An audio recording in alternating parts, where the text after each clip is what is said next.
Hi, and welcome to the Sagebrush Happy Hour Journal entry for October 30th, 2024.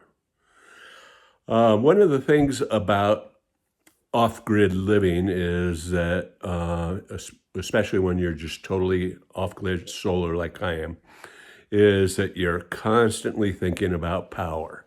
Same way I'm sure that EV owners, that are oh, got to fly there, are concerned with range and range anxiety, is that off-grid homeowners kind of have the anxiety of how much power that they have to get through the day.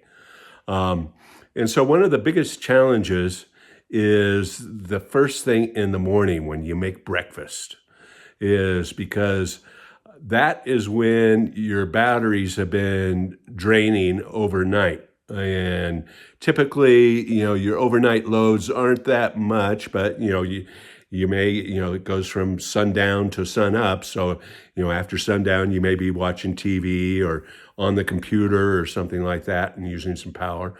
And then your refrigeration is a constant use of power, and probably the largest use of power overall within an off-grid system.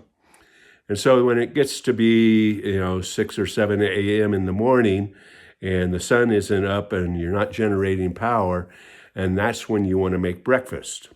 And of course, the first and most important thing that you have to have is coffee.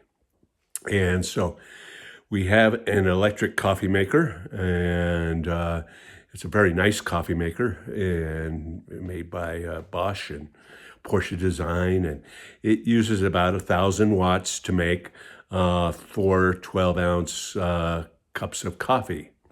And we also have a Keurig, which uses 1,400 watts to make 12 ounces of coffee. And of course, it's a matter of the duration of time. The Keurig takes a little bit less time than the larger coffee maker, but they both use a pretty good amount of electricity. And then the second thing that, of course, that you might want to have is a piece of toast, or in my case, an Eggo waffle, or an English muffin. And so that would mean using a toaster. And so a toaster is typically 1,000 to 1,500 watts, and for the duration of making your toast. And then you might want to reheat something in the microwave, or cook your eggs in the microwave, or heat up some bacon in the microwave. And of course, the microwaves use a huge amount of energy. And even though we have a very efficient inverter type of microwave, it still uses about 1,000 watts. And of course, again, that's all tied to the duration that you're using it. And so overall, breakfast can take up quite a bit of energy. Sometimes I've noticed, like when I've been really down low on energy, like down at 20%, and I'm starting to get worried, and then it's like, I got to make breakfast, and it will knock it down sometimes 1 or 2%. And so now I'm down to 18% power, and things are starting to get really worrying.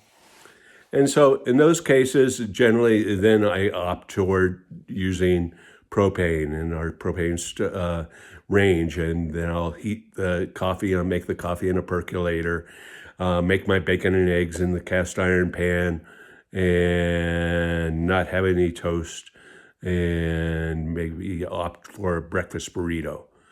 And so those are kind of the fallback plan, and I was kind of wanted to give you a little bit of awareness. In our off-grid lifestyle is one of those things that is always crazy, is when you want to use as much electricity as possible because you don't want to have a carbon footprint, but sometimes you want to conserve as much electricity as you can.